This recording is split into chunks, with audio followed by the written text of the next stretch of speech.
Bismillahirrahmanirrahim. Assalamualaikum warahmatullahi wabarakatuh. Allahumma shalli ala Muhammad wa ali Muhammad. Saya Kustanov Khoresan Firdaus. Pada kesempatan kali ini saya akan bicara tentang Ramadan dan keadilan. Umat Islam memaknai Ramadan secara beraneka ragam, namun terdapat satu isu yang kurang menjadi perhatian selama bulan Ramadan ini, yaitu isu keadilan. Padahal terdapat beberapa peristiwa penting sepanjang bulan Ramadan yang bercorak keadilan. Pertama, Allah Subhanahu wa taala menurunkan Al-Qur'an pertama kali pada bulan Ramadan sekitar 13 tahun sebelum Nabi Muhammad SAW hijrah dari Mekah ke Madinah. Bagi umat muslim, kitab suci ini juga mengandung berbagai ajaran seputar keadilan, yang salah satu diantaranya adalah 10 perintah Tuhan. 10 perintah Tuhan ini terdapat dalam Al-Quran surah Al-An'am ayat 151 sampai 153 yang berisi pertama adalah larangan mempersekutukan Allah Subhanahu wa taala dengan apapun. Yang kedua, perintah bagi kita manusia untuk berbuat baik pada kedua orang tua kita. Yang ketiga, larangan membunuh anak karena kemiskinan, sebab Allah Subhanahu wa taala yang menjamin rezeki orang tua dan anaknya. Yang keempat, perintah untuk menjauhi perbuatan keji. Yang kelima, larangan membunuh kecuali Anda punya alasan yang adil, karena Allah Subhanahu wa taala menciptakan kehidupan secara suci.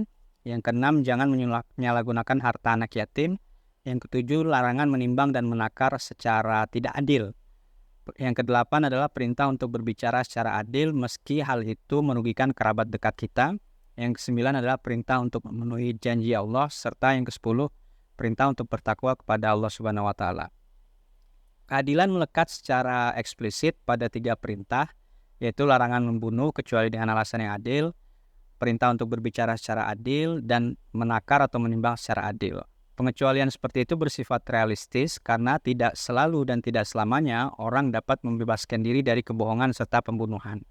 Tidak seperti imperatif kategoris dalam pemikiran Immanuel Kant yang mewajibkan orang untuk tidak membunuh dan tidak bicara bohong dalam situasi dan keadaan apapun. Namun manusia terkadang harus membunuh binatang dan tanaman semisal untuk konsumsi makanan atau sekedar untuk menyelamatkan diri dari ancaman nyamuk Aedes aegypti yang membawa penyakit dengue atau demam berdarah. Juga orang terkadang harus melakukan white lies atau berbohong demi kebaikan demi mempertahankan kehidupan ketika menghadapi ancaman persekusi. Menakar dan menimbang secara adil sesungguhnya tidak hanya menyasar pada para pedagang, tetapi seluruh umat manusia ketika menghadapi berbagai permasalahan pelik seperti dilema etis. Yang kedua adalah peristiwa wafatnya Imam Ali alaihissalam pada 21 Ramadan 40 Hijriah. Beliau wafat setelah Abdurrahman bin Muljam membacoknya dengan pedang beracun dalam posisi sujud ketika sholat subuh pada 19 Ramadan 40 Hijriah. Dengan kata lain, Imam Ali alaihissalam bertahan sekitar 2 hari sebelum akhirnya syahid. Dalam masa tersebut, Imam Ali alaihissalam melarang kedua putranya untuk membalas Abdurrahman bin Muljam lebih dari 1 kali serangan pedang.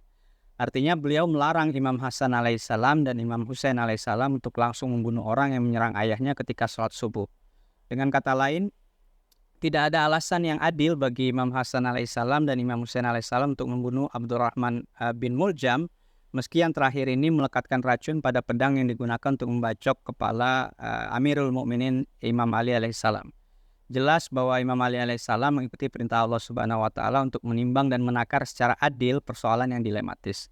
Pada masa modern, sebagian muslim memperingati The International Quds Day atau Hari Yerusalem Internasional dengan cara menyelenggarakan aksi massa setelah salat Jumat pada pekan terakhir di bulan Ramadan dengan tujuan membela muslim Palestina yang hidup di bawah penjajahan Israel. Pesan moralnya adalah jangan melupakan saudara sama muslim di Palestina yang hidup di bawah penjajahan Israel, meski umat muslim di wilayah lain akan menyambut Idul Fitri dengan penuh sukacita. Namun momen persatuan dan solidaritas ini justru terhalang oleh sekat-sekat Sunni dan Syiah yang seharusnya hilang demi mengupayakan keadilan bagi saudara sama muslim di Palestina. Bukankah misalnya serangan Hamas ke Israel pada 7 Oktober 2023 mengajarkan bahwa banyak negara, termasuk Amerika Serikat sendiri, pada akhirnya setuju pada solusi 2 negara untuk Palestina dan Israel. Padahal sebelum 7 Oktober 2023, Amerika Serikat menolak solusi 2 negara. Anehnya, umat Islam masih tetap terbelah karena isu kepemimpinan dan isu fikih atau jurisprudensi. Oleh karena itu, setiap muslim dan muslimah perlu bertanya secara adil pada diri masing-masing, apakah mengupayakan keadilan di Gaza dan Palestina pada hari ini memang kalah penting ketimbang sekat-sekat mazhab fikih dan sentimen Sunni Syiah yang sudah berlangsung selama lebih dari 1400 tahun. Keadilan bagi saya adalah campuran antara kualitas sama rata dengan kualitas masuk akal. Sama rata tidak selalu menjamin keadilan. Terkadang sama rata justru mengarah pada ketidakadilan bila tidak masuk akal. Misalnya puasa Ramadan bersifat wajib bagi seluruh muslim yang juga berarti perlakuan sama rata. Namun sebagian umat muslim, khususnya muslimah, terkadang harus mengalami siklus menstruasi sehingga tidak bisa menjalankan ibadah puasa sepanjang bulan Ramadan. Oleh karena itu, kita perlu membedakan keadilan dalam konteks keadilan formal dan keadilan ilahiyah. Keadilan formal memang menuntut kita untuk berpikir secara konsisten atau mengikuti prinsip non-kontradiksi, tetapi kalau keadilan ilahiyah tidak bisa kita pahami dengan cara itu.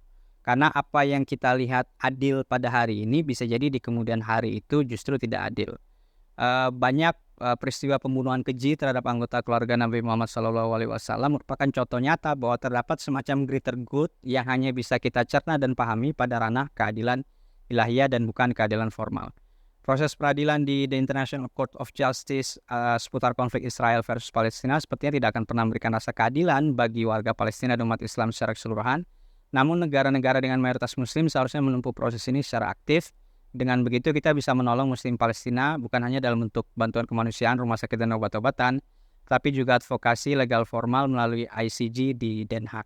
Semoga ibadah kita sepanjang bulan Ramadan 1445 Hijriah juga bermanfaat untuk meningkatkan pengetahuan serta komitmen kita pada keadilan. Wabillahi taufiq wal hidayah. Assalamualaikum warahmatullahi wabarakatuh.